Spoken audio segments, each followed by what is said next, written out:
text message came through at 04:30, 2 weeks before my scheduled return from Afghanistan. "Marcus, it's your brother. Call me when you can. It's about Jennifer. It's bad." I stared at those words in the pre-dawn darkness of my quarters at Camp Leatherneck, my hands steady despite the cold dread settling in my chest. After 14 months of deployment, I thought I'd prepared myself for anything waiting at home. I was wrong. The flight back felt longer than the deployment itself. Ryan's voice on that satellite call had been careful, measured, the same tone he'd used when we buried our father. "She had an affair, Marcus, with Derek Paulson, your college roommate." The words hit harder than any firefight I'd faced, but it was what came next that made my jaw clench. He confessed everything at Mom's birthday party last month, broke down in front of the whole family, said the guilt was eating him alive. Jennifer tried to deny it, but he had messages, photos, everything. I landed at Camp Pendleton on a Tuesday morning. The California sun felt foreign after the Afghan dust. My sea bag felt lighter than the weight pressing on my chest. I'd spent the last 72 hours replaying 13 years of marriage, searching for signs I'd missed. The deployment before this one, the one before that. All those months away, believing she was my anchor, my reason to come home. Now every memory felt contaminated. Jennifer was waiting at our house in Oceanside. I'd texted her my arrival time, nothing more. When I walked through the door, she looked smaller than I remembered. Her eyes were red, but I couldn't tell if from recent tears or the last 2 weeks of knowing I knew. "Marcus, please, let me explain," she started. I held up my hand. The same hand that had signed re-enlistment papers, that had gripped my rifle in firefights, that had worn the wedding ring I'd already removed on the flight home. I talked to Ryan. I talked to my mom. I know what happened at her party. My voice sounded strange to my own ears, too calm. "Derek told everyone. In front of your parents, our friends, everyone who matters to us. So here's what's going to happen. You're going to pack what you need for now. You're going to stay with your sister, and you're going to think very carefully about what truth looks like, because I'm done with versions and excuses." She tried to reach for me, but I stepped back. The smell of her perfume, once comforting, now turned my stomach. "It meant nothing. He meant nothing. You were gone so long, and I was lonely and—" I cut her off again. "You don't get to make me the reason. I was serving my country. You were serving yourself. There's a difference." The cold precision in my words surprised even me, but 13 months in a combat zone teaches you to compartmentalize. Emotions get Marines killed. Emotions would destroy me now if I let them. That first night alone in our house, my house now, really, I sat in the garage with the lights off. The Marine Corps had taught me to analyze, to strategize, to never react from emotion. Jennifer had betrayed me. Derek, a man I'd trusted enough to be in my wedding, had betrayed me, but the real gut punch was how it happened. Not quietly, not privately. At my mother's 65th birthday celebration, surrounded by everyone I cared about, while I was 9,000 miles away dodging IEDs and returning fire. I pulled out my phone and started making a list. Not of my feelings, those could wait. A list of facts, joint bank accounts, the house deed, her car loan I'd co-signed, insurance policies, our investment portfolio, 13 years of financial entanglement. In the Marines, we called it operational planning. In civilian life, they called it preparing for divorce. I called it survival.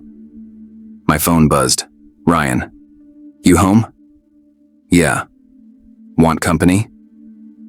I thought about saying no, about handling this alone the way I'd handled everything in the Corps. But something in my brother's voice stopped me. "Yeah, bring beer." 30 minutes later, we sat in that dark garage, 2 bottles in, and he told me the whole story. How Derek had shown up drunk to Mom's party. How he'd pulled Jennifer aside, but his voice had carried. How my mother had actually slapped Jennifer when the truth came out. How our family and friends had closed ranks around my memory while I was still in country, unreachable. Everyone knows, Marcus. Everyone. And everyone's on your side. Ryan's words should have felt like comfort.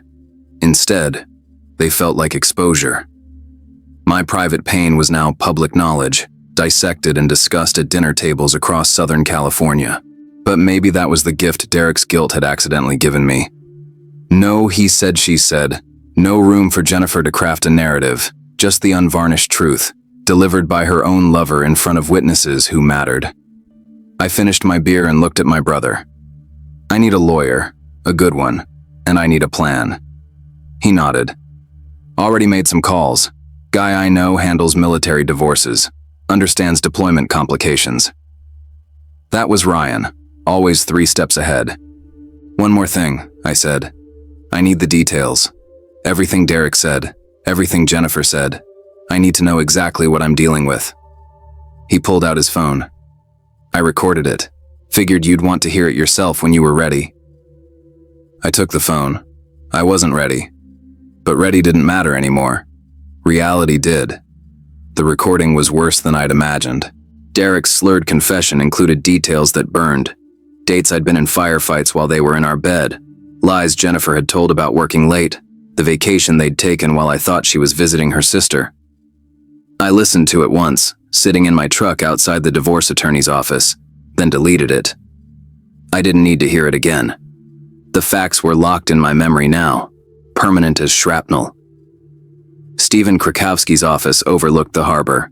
He was former Navy JAG, mid-50s, with the kind of direct eye contact that comes from years of bad news delivery. I've seen your financial disclosures, Captain Reed. You're in better shape than most. He slid a folder across his desk. California's a no-fault state, but the circumstances matter for negotiations. Your wife's affair becoming public knowledge gives us leverage she can't ignore. Her family knows. Your family knows. That shame has value in settlement discussions. I'd thought the word shame would taste bitter. Instead, it tasted like strategy. The house is mine, I said. Bought before marriage, paid with my deployment bonuses. She can have her car, her personal accounts. I want clean separation. Stephen nodded, making notes. Smart. No kids makes this simpler, though I know that's its own kind of pain. He was right. We'd planned for kids after this deployment. Now I was grateful for what we'd avoided. The next weeks blurred into operational execution mode. I'd been home 36 hours when I went back to work at Camp Pendleton. My CO, Lieutenant Colonel Morrison, called me into his office first thing. Heard about your situation, Reed. Take the time you need. But I shook my head. Work's what I need, sir. Sitting home thinking isn't going to help anyone. He studied me for a moment, then nodded. All right, but my door's open, and the chaplain's available if… Understood, sir. Appreciate it. What I didn't tell him was that work wasn't just distraction, it was sanctuary. At Camp Pendleton, my value wasn't questioned. My brothers in arms didn't care about my failed marriage. They cared about mission completion, about readiness, about having each other's backs. That night, after a brutal training evolution, Gunny Martinez pulled me aside. Reed, some of us are grabbing beers at Rocky's. You should come. It wasn't a suggestion. It was the Corps taking care of its own. Rocky's bar was a dive near base, the kind of place where everyone understood that what happened downrange stayed downrange, and what happened in marriages stayed in marriages. But when I walked in, the guys made space at the table like I belonged. We didn't talk about Jennifer. We talked about the new LT who couldn't read a map, about deployment rotations, about normal things. Until Martinez said, "My divorce went through while I was in Fallujah. Came home to empty house, empty accounts. You know what saved me?" I waited, realizing I'd survived worse than any woman could throw at me. And you will too. That night, walking to my truck, I realized something. The betrayal hurt. The public humiliation stung. But I'd survived IEDs, ambushes, and watching friends die. I'd survived the worst humans could do to each other in combat. Jennifer's affair was devastating, but it wasn't deadly. That distinction mattered. I drove home, still adjusting to calling it just mine, and pulled out the notebook I'd kept deployed. In it, I'd written goals, plans, dreams for after the Corps. Starting a business, using my GI Bill for a master's degree, maybe teaching. All of it had included Jennifer in the margins. Time to rewrite without her. The divorce papers were served while she was at work. Stephen had advised against being present for it, and he was right. I didn't need the drama. What I needed was forward motion. I'd started hitting the gym at 0500 every morning, running the base trails until my legs burned and my mind quieted. Physical pain I could control. Emotional pain was messier, came in waves. Late nights were hardest, when the house echoed with silence and memory. My mom called weekly, her voice tight with barely controlled rage at Jennifer. That girl has some nerve showing her face around town. I saw her at Trader Joe's, and I turned around and walked out. Part of me appreciated her loyalty. Part of me wished everyone would just forget and let me move forward. Mom, it's okay. I'm okay. You're not okay, Marcus. You're my son. I know you. She was right, but admitting it felt like weakness, and weakness got you killed. Then Ryan showed up at my door on a Saturday morning with coffee and a proposition. I've been thinking, you've got 10 weeks of terminal leave coming. What if we took a trip? Montana. Some buddies of mine have a cabin near Glacier. No cell service, just mountains and quiet. I almost said no.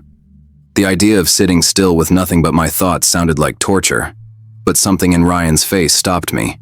He wasn't just offering escape, he was offering brotherhood. When do we leave? 3 days later, we were on I-15 North California fading in the rearview mirror. Ryan drove first shift while I processed paperwork on my laptop. Separation agreements, asset divisions, all the bureaucratic dismantling of a failed marriage. Somewhere around Barstow, he said, "You know what's crazy? Derek. Guy betrayed you but also exposed Jennifer. If he'd kept his mouth shut, you might never have known." I'd thought about that. Guilt's a funny thing. Eats some people alive. Others don't feel it at all. Which one's Jennifer? I looked out at the desert. I don't know anymore. Not sure I ever did. Montana hit different. The cabin was basic. 2 bedrooms, a wood stove, a porch overlooking a valley that seemed to stretch forever.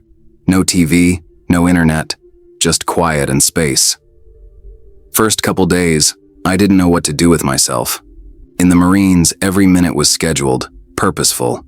Here, time just existed. Ryan fished while I sat on the porch with books I'd been meaning to read for years. Gradually, something shifted. The knot in my chest loosened. The anger that had been my constant companion since that text message started to feel less like fuel and more like weight. One night, sitting by the fire, Ryan opened up about his own divorce 3 years back. "You never really talk about it," I said. He shrugged. "You were deployed. Didn't want to burden you with my problems when you had actual life or death stuff going on. I'm your brother. Your problems are my problems." He smiled. "Yeah, well, now you know how I felt watching Jennifer destroy you from 9,000 miles away, unable to do anything but wait for you to come home." We sat in silence, the fire crackling, 2 brothers who'd both survived their own wars. By week 2, something crystallized. I wasn't going to let Jennifer's betrayal define my story. I wasn't going to be the bitter veteran with the cheating wife. I was going to be the Marine who adapted, overcame, and built something better. I didn't know what yet, but sitting in that Montana cabin, watching the stars wheel overhead in patterns older than any marriage, I felt it forming. Purpose, direction, a mission beyond just surviving. I returned to California with different eyes. The house in Oceanside didn't feel like a museum of failure anymore. It felt like a foundation. Divorce papers were finalized while I was in Montana. Jennifer had signed everything without contest. Stephen called it the smoothest military divorce he'd handled in 20 years. "Helps when the other party knows they have no leverage and just wants it over," he said. I'd sold her car, split the investments per agreement, kept the house. Clean break, forward march. Terminal leave gave me 70 days to figure out what came next. The Marine Corps had been my identity for 12 years. But retirement was mandatory at my rank and time in service. I'd thought about going contractor, making the big money overseas. Now that felt like running. Instead, I started researching something that had been nagging at me since Montana. The number of veterans struggling with transition, with betrayal, with finding purpose after uniform. The statistics were brutal. 22 veteran suicides per day. 50% divorce rate for combat veterans. Homelessness, unemployment, isolation. I'd been lucky. I had family, education, financial stability. Most guys didn't. That old Marine Corps value, never leave a Marine behind, it didn't stop at the wire. So I made a decision that probably looked crazy from the outside. I was going to start a nonprofit, veteran transition support, focusing on guys dealing with personal crisis on top of military separation. Ryan thought I was insane. You just finalized a divorce, retired from the only career you've known, and now you want to start a charity? But my mom understood immediately. Your father always said idle hands made for troubled minds. You need mission, Marcus. Always have. She was right. The idea consumed me. I spent 12-hour days researching nonprofit formation, talking to other veteran organizations, identifying gaps in services. What emerged was specific. Transition support for veterans facing personal crisis, divorce, family estrangement, financial hardship. The stuff that happened when you came home and life had moved on without you. I named it perimeter defense, because every Marine learns that security starts with a strong perimeter, and these guys needed help building theirs. The logo featured crossed rifles and a semicolon, the symbol for suicide prevention. I liquidated some investments, converted the garage into an office, and filed incorporation papers. By month 2 of terminal leave, I had 501c3 status pending and a basic website. By month 3, I had our first client, a Lance Corporal who'd returned from deployment to find his girlfriend gone, his apartment cleared out, and a maxed out credit card in his name. His name was Travis, 23, angry at the world. He reminded me of younger me, before I learned to channel rage into purpose. "Why should I trust you?" he asked at our first meeting, sitting in my living room where I'd set up a temporary office. "Because 3 months ago, I was where you are. Different details, same betrayal, and I'm still standing." Something in his face shifted. "Your wife?" "Yeah. While I was deployed, found out the worst way possible." "What did you do?" "I'm doing it. Building something that means the person after you doesn't face this alone." Travis became our proof of concept. I connected him with one of Steven's legal partners who handled his credit fraud case pro bono. Got him into VA counseling, helped him find a job through a veteran-friendly contractor. Within 6 weeks, he'd moved into a decent apartment, started night classes using his GI Bill, and stopped talking about eating his service pistol. That's when I knew perimeter defense could work. We weren't solving every problem. We were building the perimeter so guys could solve their own problems from stable ground. Word spread faster than I expected. Veterans talked to veterans. By month 4, I had 7 clients and 2 volunteer counselors, both retired military with social work backgrounds. By month 5, a local news station did a piece on us that went semi-viral. The headline, "Marine Builds Support Network from Ashes of Betrayal." I hated the framing, but the exposure brought donations and more veterans needing help. The garage was too small. I needed real office space. That's when I met Sarah. She ran a commercial property management company and had seen the news story. Called me directly. "I have a small office space in Vista that's been vacant for 3 months. You cover utilities, it's yours." I almost asked why, but Marines don't interrogate generosity. "That's incredibly generous. Can I ask what motivated this?" Her voice was quiet. "My brother was Army, Iraq. Came home to a divorce and never recovered. Took his life 2 years ago. If something like perimeter defense had existed then, maybe..." She didn't finish. Didn't need to. The Vista office opened in month 6. 2 rooms, basic furniture donated by a local business, and a coffee maker that became the heart of our operation.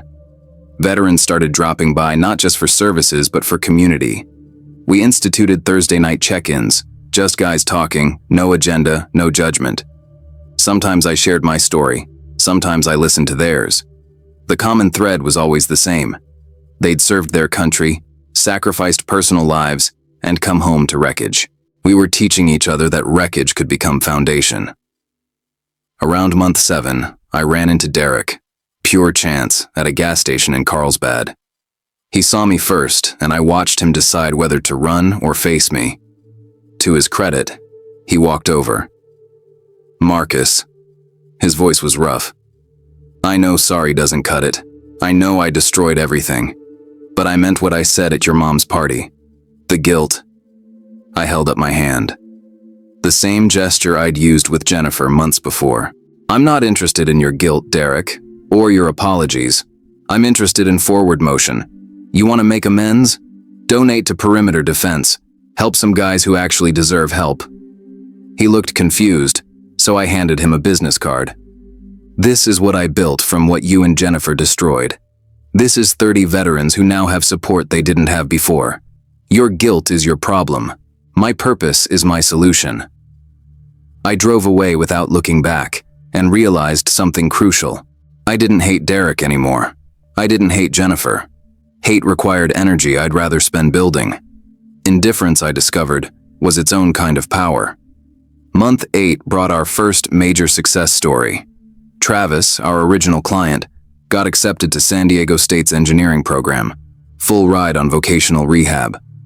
He stopped by the office to tell me in person, and I saw in his eyes what I felt in my chest: pride, purpose, forward motion.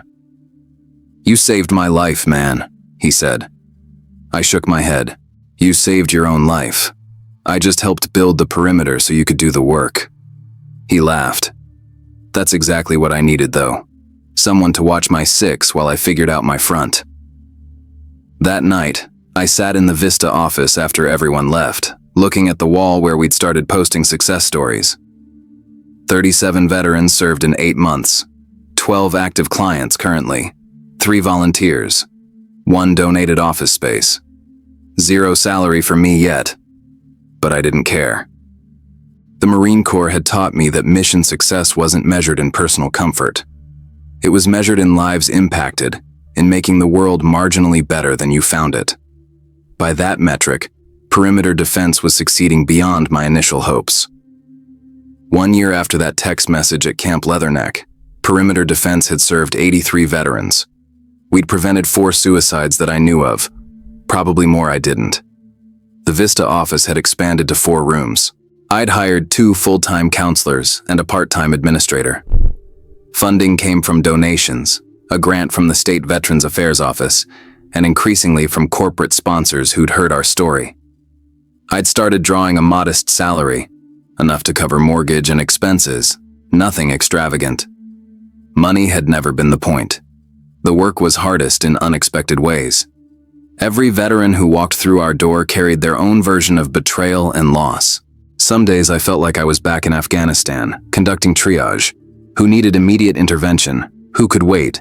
Who was stable enough to start rebuilding? But unlike Afghanistan, here the victories accumulated visibly.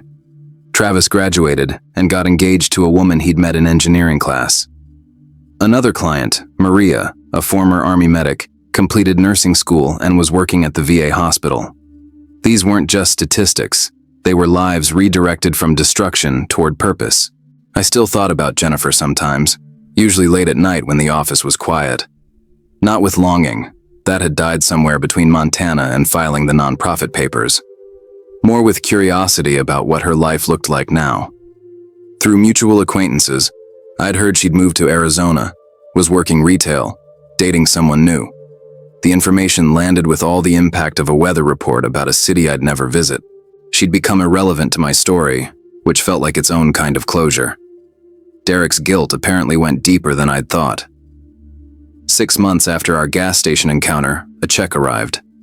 $25,000 made out to Perimeter Defense, with a note. "For the guys who deserve better than I gave you. D."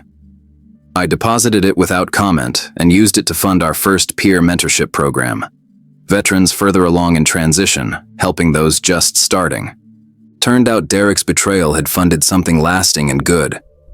The irony wasn't lost on me. Sarah, the property manager who donated our space, became a regular presence at the office. At first, I thought it was just checking on her investment. Then I noticed she'd bring coffee, stay for Thursday check-ins, quietly counsel wives and girlfriends of our clients who needed their own support. One evening, after everyone else left, she said, "You're doing what I couldn't for my brother. That means more than you know."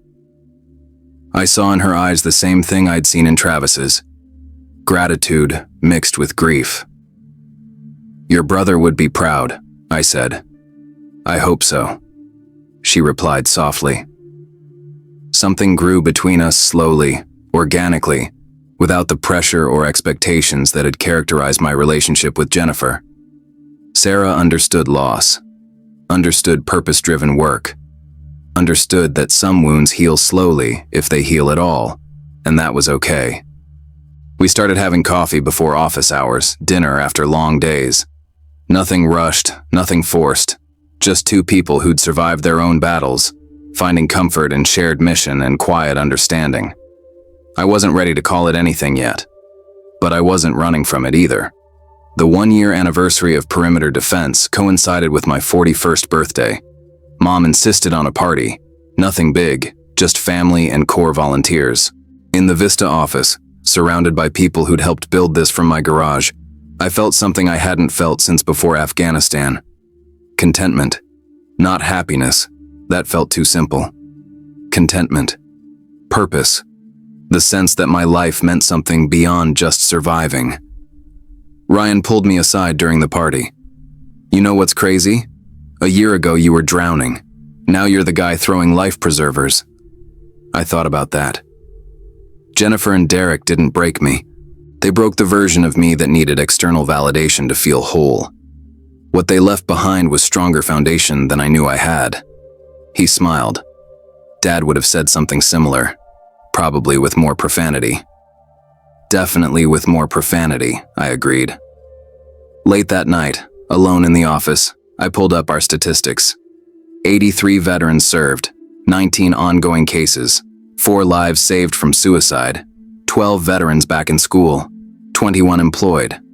Countless families stabilized. These numbers represented real people with real struggles who'd found real help. This was legacy. This mattered. And it had all started from the worst moment of my life. That text message in the Afghan darkness, shattering everything I'd thought was solid. I'd learned something crucial in that year. Betrayal only destroys you if you let it define you. I'd chosen to let it refine me instead, to take the rage and grief and channel them into purpose. Marines talk about adapt and overcome.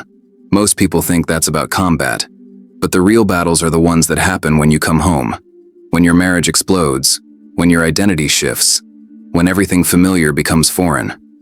That's when adaptation matters most. Jennifer's affair had exposed weaknesses I hadn't wanted to acknowledge. My absence, my assumption that love could survive neglect, my belief that sacrifice alone equaled relationship. I didn't excuse her betrayal, but I'd learned to see my role in the foundation's cracks. That knowledge was uncomfortable, but valuable. Future relationships, if there were future relationships, would be built on different assumptions. Better ones, harder ones, real ones. The phone rang, jarring me from reflection. Late call usually meant crisis.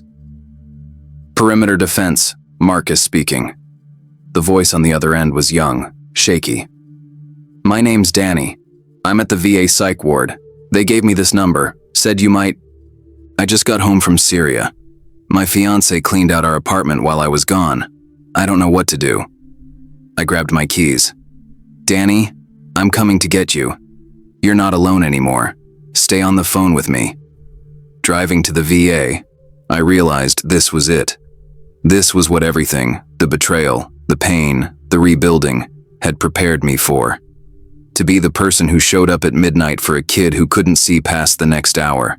To prove that survival was possible, that purpose could emerge from wreckage, that Marines never stopped watching each other's backs, even after the uniform came off. Jennifer had taken my marriage, Derek had taken my trust, but they hadn't taken my mission. They'd just helped me find a better one.